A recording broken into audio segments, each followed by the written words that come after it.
Pioneer Bengal. আমুজি sports এবং take ecosystem পশ্চিমবঙ্গে তাদের প্রথম বহু ক্রীড়া প্রশিক্ষণ কেন্দ্র চালু করার ঘোষণা করল।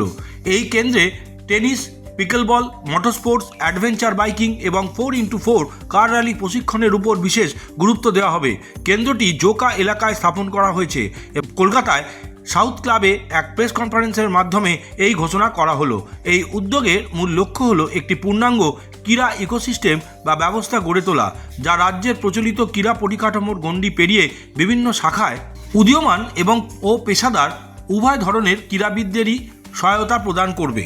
আমুজি স্পোর্টস তাদের ভবিষ্যৎ পরিকল্পনার কথাও প্রকাশ করেছে।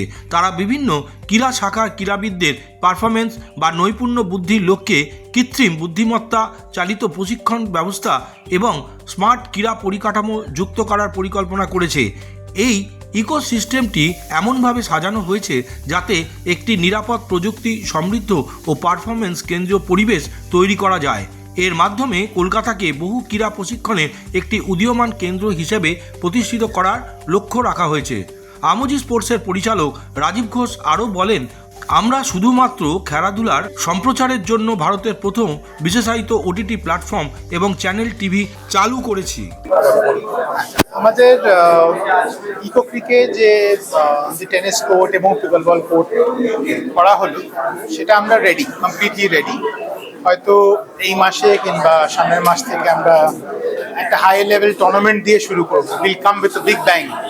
তো বাচ্চাদের প্রশিক্ষণ দেওয়ার জন্য অনেক ভেরি হাই গ্রেড কোচেসদের আনা হচ্ছে, ওয়ার্কশপস করা হবে এবং আশা করি টেনিস এবং পিকলবল ফ্রেটার্নিটিতে আমরা ভালো করে সাপোর্ট করব। এই জায়গাটাকে বেছে নেওয়ার কারণ শুধু এই জায়গা না, এই জায়গাটা বেছে নেওয়ার কারণ তো ডেফিনেটলি আছে। কেন একটা ফ্যাসিলিটির মধ্যে জায়গাটা সেফ, সাউন্ড, যেখানে বাচ্চারা আসছে যাচ্ছে, কোনো গাড়ি ঘোড়া চলছে না সেরকমভাবে, ওরা জায়গায় ঢুকে গিয়ে জল, খাবার দাবার সব কিছু ওখানে আছে। সেফ অ্যান্ড সিকিউর এনভায়রনমেন্টের জন্য মেন ক্রাইটেরিয়া। এখানে কারা আসবে, মানে কিভাবে আপনারা নির্বাচন করবেন এবং কাদেরকে এখানে জায়গা স্থান দেওয়া হবে? তো স্পোর্টস অবভিয়াসলি সবার জন্যই, এবং বাচ্চারা শুধু আসবে না, আমরা এক্সপেক্ট করবো যে কর্পোরেটসরাও তারা ইভিনিংসে রিক্রিয়েট করতে পারবে, রিল্যাক্স করতে পারবে, ফ্যাসিলিটি আছে ওখানে যে খাবার দাবার খেতে পারবে খেলাধুলার পরে, তো ওরা ওখানে আসবে। তারপরে তো আমরা চাইছি যাতে সব রকম লোকেরা আসে, যারা সিরিয়াস খেলাধুলা করবে সিরিয়াস তাদের জন্য আছে, আবার যারা এনজয়মেন্টের জন্য করবে তারাও আছে। তো এনজয়মেন্ট করতেও আসবে এবং সিরিয়াস করতে হবে, পাশাপাশি দুটোরই ফ্যাসিলিটি করে দেওয়া আছে। আমুজি স্পোর্টসের আর কি পরিকল্পনা রয়েছে? আমুজি স্পোর্টসের নানা রকম স্পোর্ট নিয়ে পরিকল্পনা আছে, আপনারা এর মধ্যেই দেখতে পারবেন। আমরা বলবো, আরও অ্যানাউন্সমেন্ট করবো। আমাদের ক্রিকেটে একটা বড় উদ্যোগ আসছে খুব তাড়াতাড়ি, ফুটবলেও আসবে। তাছাড়া আমাদের হ্যান্ডবল, শুটিং বল, ভলিবল, এরকম অনেক কটা স্পোর্টের সাথে আমরা যুক্ত। আমরা আমাদের যাতে ভালো করে জিনিসটাকে শোকেস করতে পারি আমাদের প্ল্যাটফর্মসের ওপরে, যাতে লোকেরা এক্সপোজার পায়, প্লেয়াররা এক্সপোজার পায়, তারা তাদের খেলা দেখতে পারে, ইমপ্রুভ করতে পারে, এইটাই আমাদের একটা ইনফ্রাস্ট্রাকচার তৈরি করা। আমার নাম রাজীব ঘোষ, আমি আমুজি স্পোর্টের ওনার। नहीं, आज का प्रेस कॉन्फ्रेंस जो ये फैसिलिटी जो लॉन्च हुआ है, इट इज़ टोटली ट्रेमेंडस, बिकॉज ऐसी फैसिलिटीज़ होंगी ही तो ही स्पोर्ट्स ग्रो करेगी।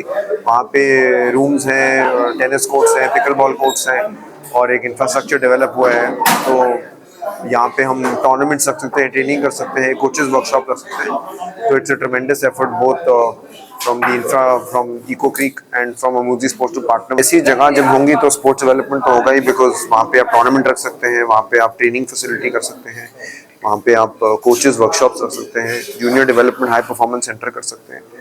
तो किसी भी और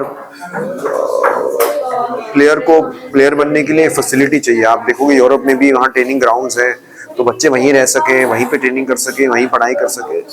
आई थिंक ऐसी फैसिलिटीज से बहुत बेटर मिलता है, बिकॉज अगर किसी को ट्रैफिक में दूर दूर जाना पड़े, एक घंटा या आधा घंटा, आई थिंक, और फैसिलिटीज पास नहीं है और एक साथ नहीं है, तो उससे डिसएडवांटेज होता है। So I think facilities like this will help a lot of the players to develop at a one-stop shop.